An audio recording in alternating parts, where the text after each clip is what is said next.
Hi, this is Jennifer Toronto with She Shall Be Praised, where we support women as mothers, as career professionals, everything in between, um, and growing and just, becoming wiser and being better in the different aspects of life. So today I'm going to be talking about can we have peace in the midst of the storm? That's part two of three. I originally published this in April 15 of 2008. I have edited, I did the first part last week. I'm editing them and updating them to, be more polished and appropriate for today.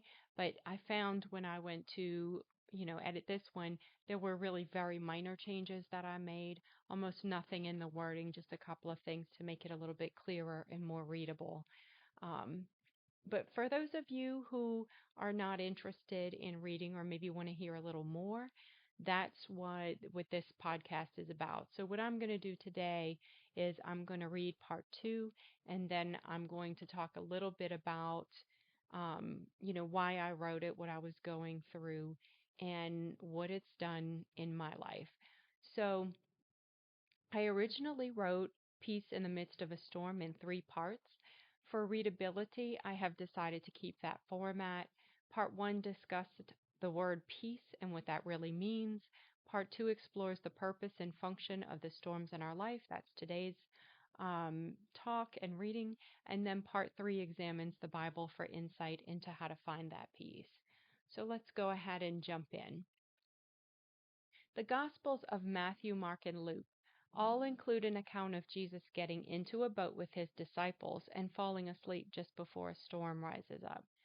So I'm going to go ahead and insert a couple of things here, and this is part of what makes this a little bit different than just reading the blog. Um, this story, if you're a Christian, you've probably heard it. It's very popular in Christian terms. It's very clear what's happening here in the sense that um, this is about, having peace and Jesus being in control. But I'm not going to spend too much time on that because the purpose really is um, about the storm itself and the effect on the disciples. The disciples eventually wake Jesus up and calms the storm. In part three of Peace in the Midst of a Storm, this passage will give us great insight into having peace during the storms of life. But before we get there, I'd like to look at why he allows the storm in the first place. If he could calm it with a few words, he could certainly have prevented it. But he chose to have his disciples face the storm. Why? We won't know for sure until we see him face to face.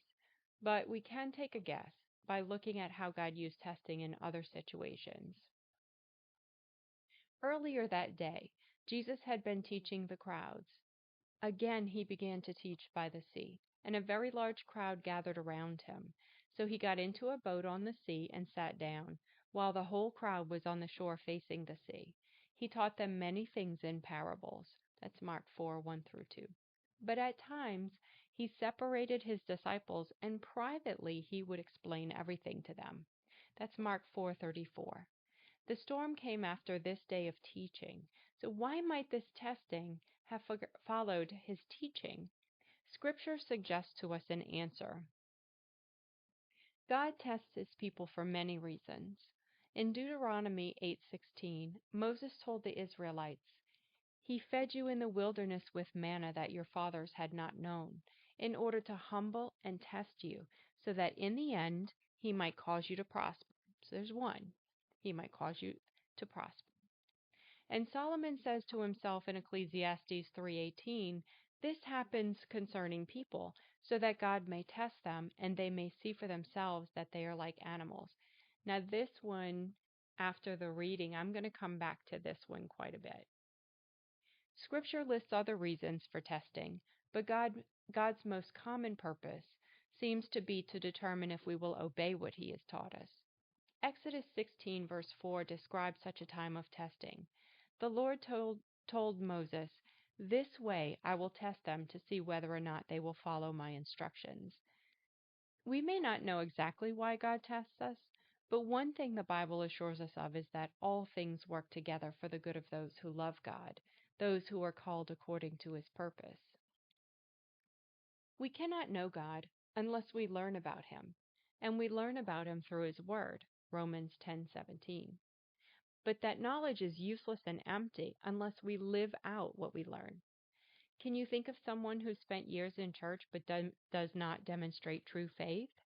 Life would be wonderful if just hearing the word changed us and we never needed testing, but that is not the case.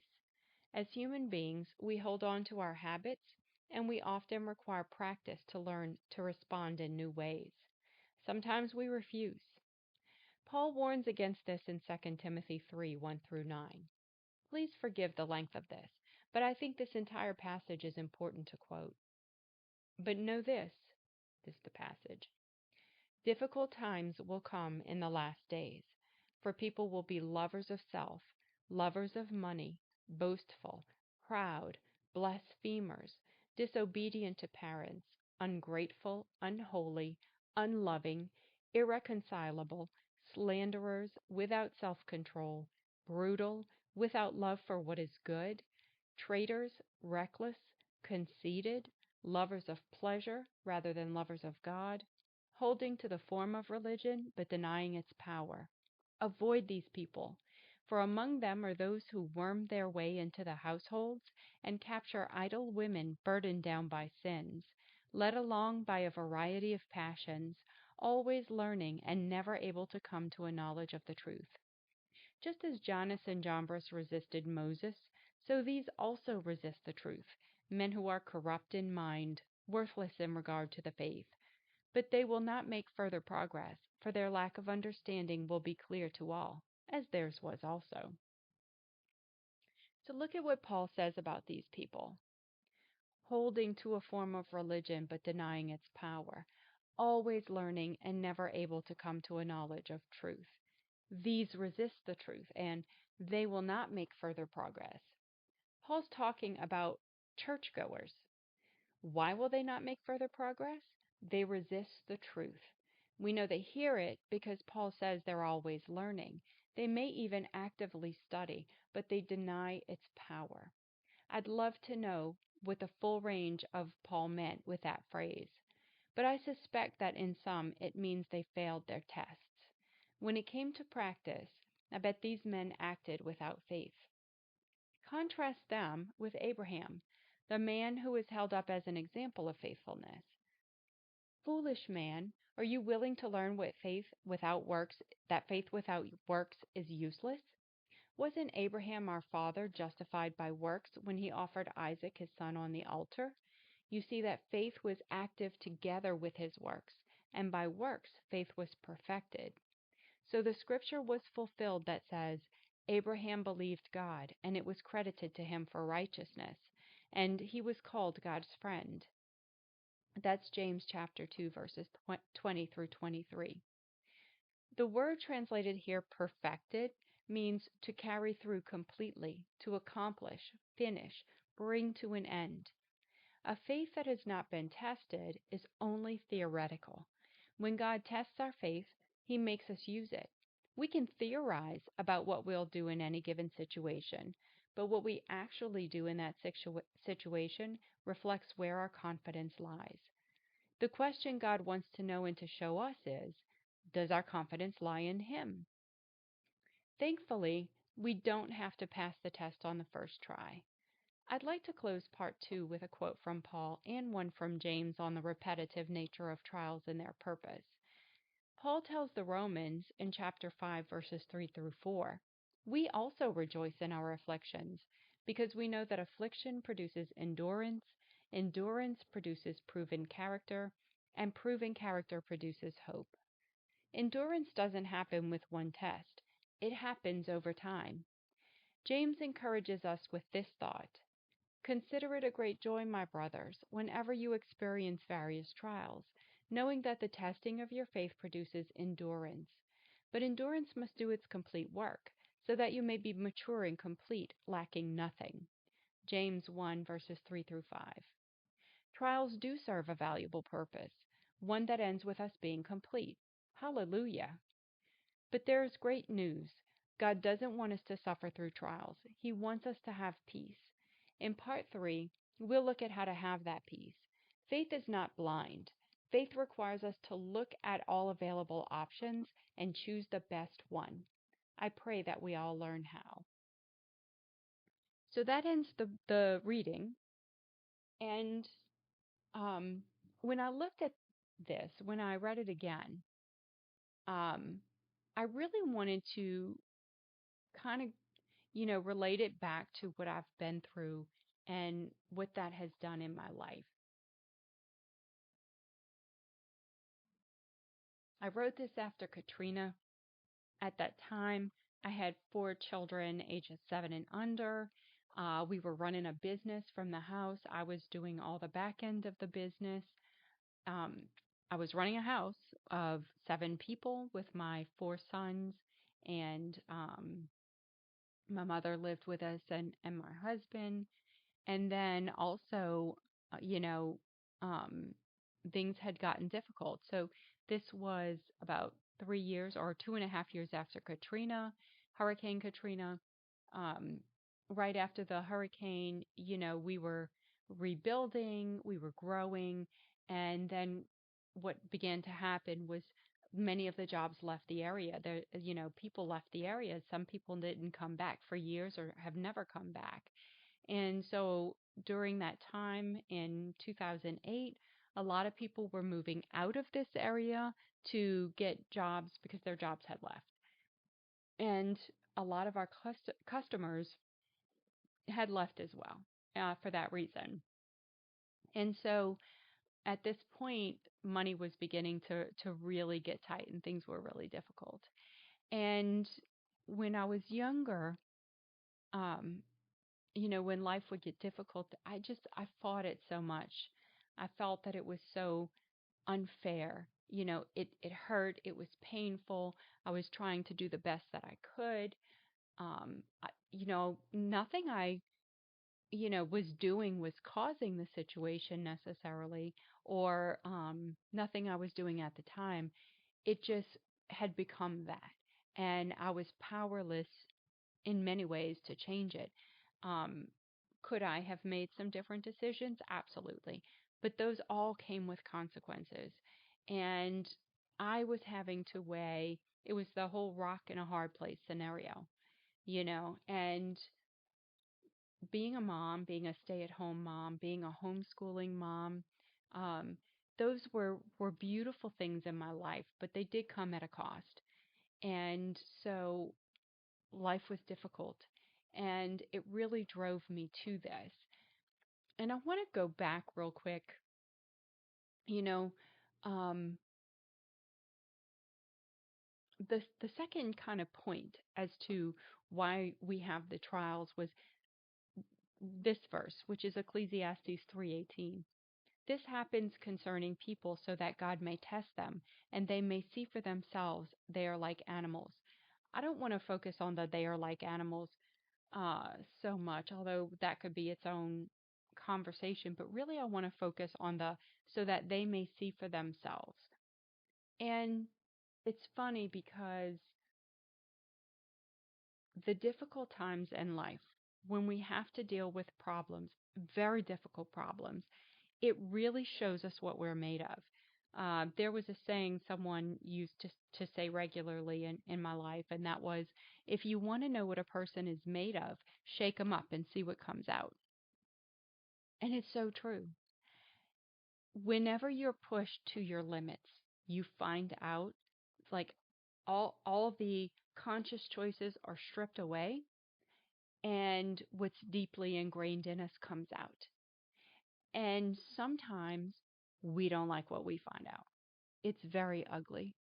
And we can even see and know we're having a very negative response to a situation. And yet, in many ways, we're powerless to change that. And so, this one, so that they may see for themselves, the testing shows us what's really in us. And when I look back at the difficulties that I've had in my life over the course of time, it's in those difficult times that the truth about who I was and how I handled life and what my expectations and responses were came out. And if we don't know we have a problem, we cannot address it. Even when we know, we may struggle to address it, but the reality is we might have this natural response that is very destructive, but if we're not pushed to those limits, we don't have to deal with it. And the difficulties in life, in my young life throughout these times, forced me to confront those things. And you really find out where your trust is when you're down to about nothing. That thing that you cling to, that you turn to solve your problems, sometimes it's you think you need to solve it all, but that tells you where your confidence lies. The funny thing is, the word confidence itself, that fide in the middle, confidence, that fide means faith, con means with. So confidence is with faith. Confidence, if you have confidence in something, that's what your faith is in. And a lot of times it's in us. And the really scary thing about that is we fail, and we fail over and over. And it's funny because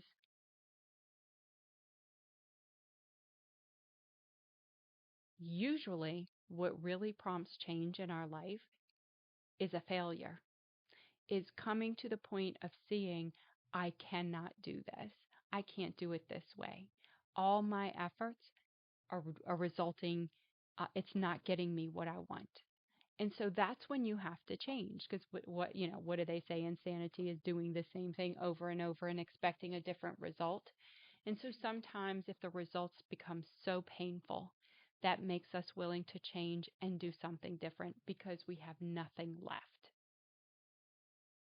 So that's the overarch, when I look back at the difficulties in my life, they reveal to me who I really was and what I was really trusting in. And without the difficult times in my life, I would not have seen that so clearly. It would have taken me much longer to see some of the ugly things about myself than when they were brought to the forefront because life just got so hard that it erupted. And here's the other thing.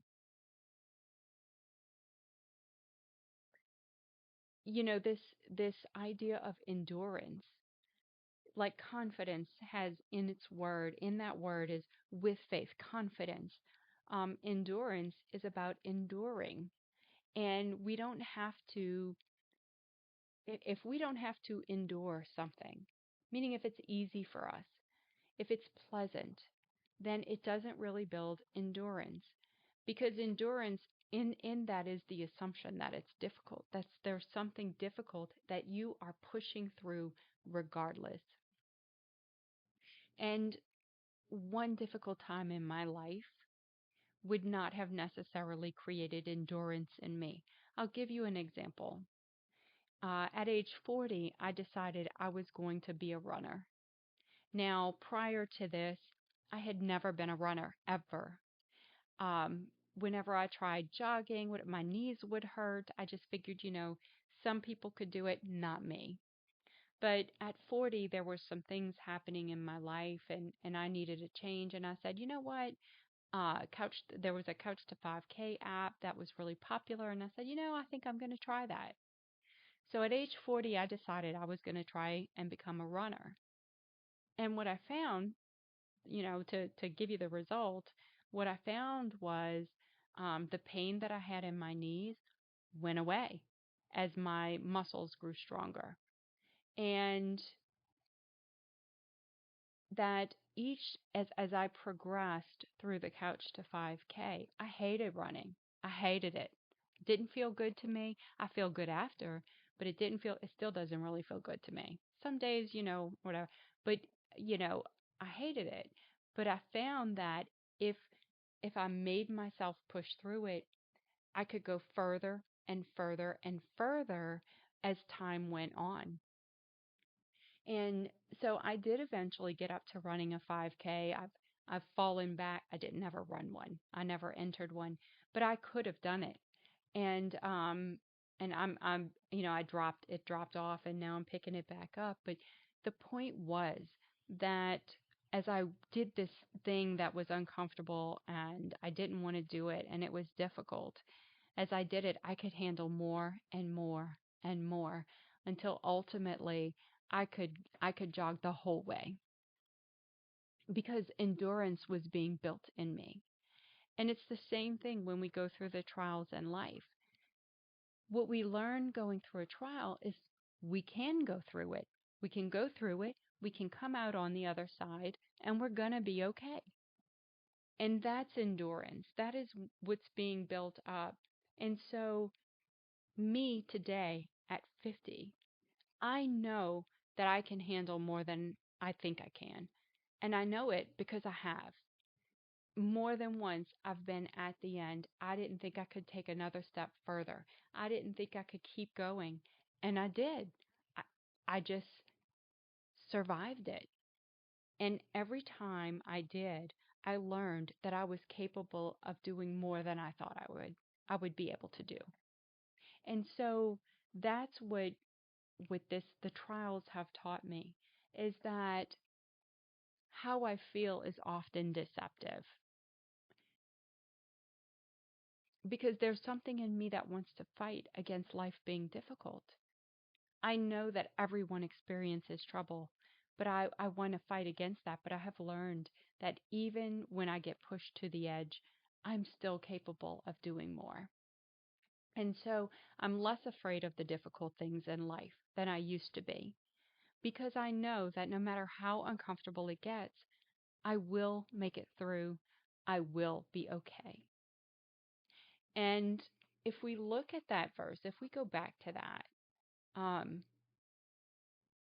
it says, "We rejoice in our afflictions because we know that affliction produces endurance." And that's true. In fact, I recently went through a very difficult time. It was a trial. And my whole life, there has been an issue that I've been running from. And this issue has been since I was an infant. Before I was born, actually, I was born into a scenario. And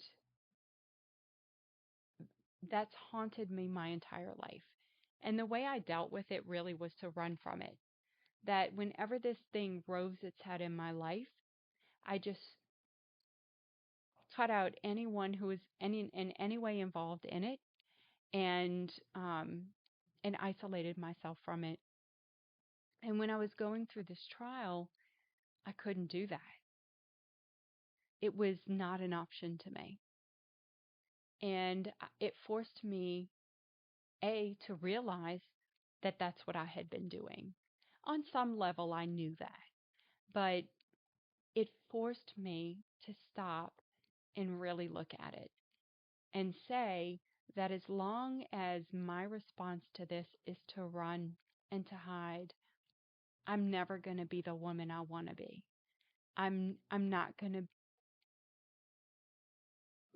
to be able to progress and move forward and truly make peace with this issue in my life and be able to love people fully and to be as strong as I want to be. You can't run from problems and be strong in them. You cannot. And so it really forced me, even though it was painful and unfair and unjust and difficult, it was a beautiful thing that had happened in my life because otherwise I'd have kept running and I'd have had this huge glaring weakness in my character and in my life. And I would not have been able to see it for what it was. So we rejoice in our afflictions because we know that affliction produces endurance.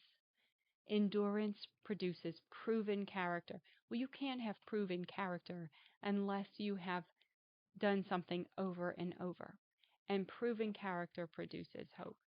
And the hope is that I know I can get through it because I have gotten through it. Things that were so painful that I thought would break me didn't break me. They might have broke the bad pieces off. They didn't break me. And so therefore, I have hope because I know that whatever life throws my way, ultimately, I'm going to be okay. But not just that. I'm not just going to be okay. I'm going to be better. And so your testing of your faith produces endurance, and the complete work of endurance, and this is James chapter 1 verses 3 to 5 through 5, but endurance must do its complete work so that you may be mature and complete, lacking nothing. And so that's what the trials do in our lives. They make us mature and complete so that we lack nothing. And so in a sense, that's why we should rejoice in the difficulties, because they're going to do a work in us that cannot be done otherwise. We have to practice what we believe. We have to put it into action. We can't just read about it and think about it and believe it and lie down and never act on it. We are not complete until the things we learn are made reality in our lives. So if you're going through a trial, I'm not saying it's not difficult. And I don't want to minimize it at all. And I know that sometimes it breaks us.